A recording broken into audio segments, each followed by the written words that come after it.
ಇನ್ನು ಯಲ್ಲಾಪುರ ಪಟ್ಟಣದ ನಾಯಕನಕೆರೆ ಶಾರದಾಂಬಾ ದೇವಾಲಯದಲ್ಲಿ ಶುಕ್ರವಾರ ಮಾತೆಯರಿಂದ ಸಾಮೂಹಿಕ ಕುಂಕುಮಾರ್ಚನೆ ಕಾರ್ಯಕ್ರಮ ನಡೆಯಿತು.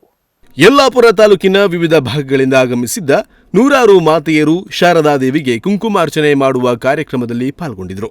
ಕಾರ್ಯಕ್ರಮಕ್ಕೆ ಮಾರ್ಗದರ್ಶನ ನೀಡಿದ ಸುವರ್ಣಮಲ್ಲಿ ಮಹಾಸಂಸ್ಥಾನದ ಸಂಸ್ಕೃತ ಮಹಾಪಾಠ ಶಾಲೆಯ ನಿವೃತ್ತ ಉಪನ್ಯಾಸಕ ಡಾ ಶಂಕರ ಭಟ್ ಬಾಲಿಗದ್ದೆ ಕುಂಕುಮಾರ್ಚನೆಗೆ ಚಾಲನೆಯನ್ನು ನೀಡಿದರು.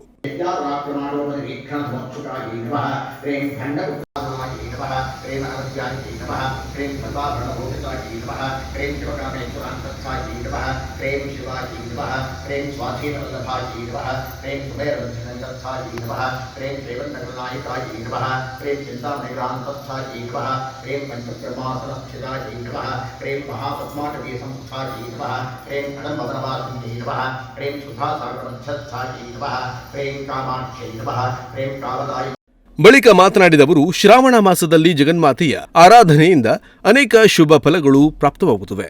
ಕುಂಕುಮ ದ್ರವ್ಯದಿಂದ ಮಹಾಮಾತೆಯನ್ನ ಅರ್ಚಿಸಿದರೆ ವಿಶೇಷ ಪುಣ್ಯ ಲಭ್ಯವಾಗುತ್ತದೆ. ಕಳೆದ ಅನೇಕ ವರ್ಷಗಳಿಂದ ಸ್ವರ್ಣಮಲ್ಲಿ ಸ್ವಾಮೀಜಿಯವರ ಮಾರ್ಗದರ್ಶನ ಹಾಗೂ ಅನುಗ್ರಹದಿಂದ ಮಾತೆಯರಿಂದ ಸಾಮೂಹಿಕ ಕುಂಕುಮಾರ್ಚನೆಯು ಯಶಸ್ವಿಯಾಗಿ ನಡೆಯುತ್ತಾ ಬಂದಿದೆ ಎಂದು ಹೇಳಿದರು. ಪೂಜೆ ಜೊತೆಗೆ ಲಲಿತಾ ಸಹಸ್ರನಾಮದ ಅಧ್ಯಯನ ಹಾಗೆಯೇ ಅರ್ಚನೆ ಮೊದಲಾದವುಗಳೆಲ್ಲ ತುಂಬ ವರ್ಷಗಳಿಂದ ನಡೆಕೊಂಡು ಬಂದು ನಮ್ಮ ಈ ನಾಯಕನಕೆರೆಯ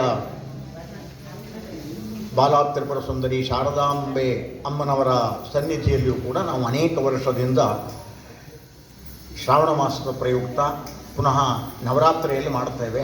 ಒಟ್ಟಾರೆ 2 ಕುಂಕುಮಾರ್ಚನೆಯನ್ನು ನೆರವೇರಿಸ್ತಾ ಬಂದಿದ್ದೇವೆ.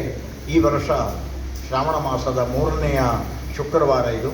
ಈ ಶುಕ್ರವಾರದಂದು ನಾವೆಲ್ಲ ಕುಂಕುಮಾರ್ಚನೆಯನ್ನು ನೆರವೇರಿಸುವುದಕ್ಕೆ ಆಗಮಿಸಿದ್ದೇವೆ. ಕುಂಕುಮಾರ್ಚನೆಯ ನಂತರ ಶಾರದಾಂಬಾ ದೇವಿಗೆ ಮಹಾಪೂಜೆ ಹಾಗೂ ಸಾರ್ವಜನಿಕ ಅನ್ನಸಂತರ್ಪಣೆ ನಡೆಯಿತು. ಶ್ರಾವಣ ಮಾಸದ ಹಿನ್ನೆಲೆಯಲ್ಲಿ ದೇಗುಲಕ್ಕೆ ಅಪಾರ ಸಂಖ್ಯೆಯ ಭಕ್ತರು ಆಗಮಿಸಿದರು.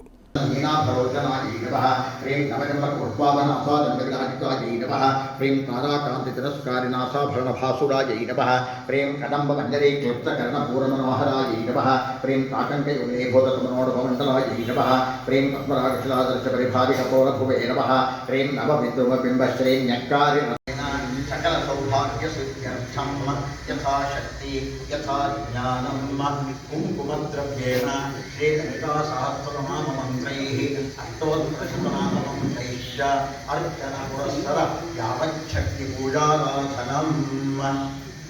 ಅಕ್ಷತ ಬಲಗೈಗೆ ಹಾಕೊಳ್ಳಿ. ಎಡಗೈಯಿಂದ ಒಂದು ಹುಟ್ಟು ನೀರು ತೆಗೆದುಕೊಂಡು ಬಲಗೈಗೆ ಹಾಕಿ ಕರಿಷ್ಯೆ ಅಂತ ನೇತ್ರ ಪಾತ್ರದಲ್ಲಿ ಬಿಡಬೇಕು. ಕರಿಷ್ಯೆ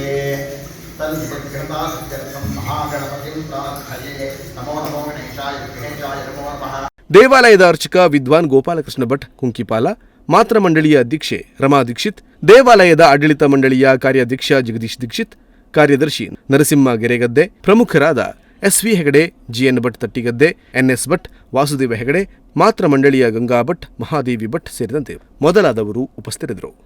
ಜಿಎನ್ ಭಟ್ ತಟ್ಟಿಗದ್ದೆ, ನುಡಿಸಿರಿ ನ್ಯೂಸ್, ಯಲ್ಲಾಪುರ.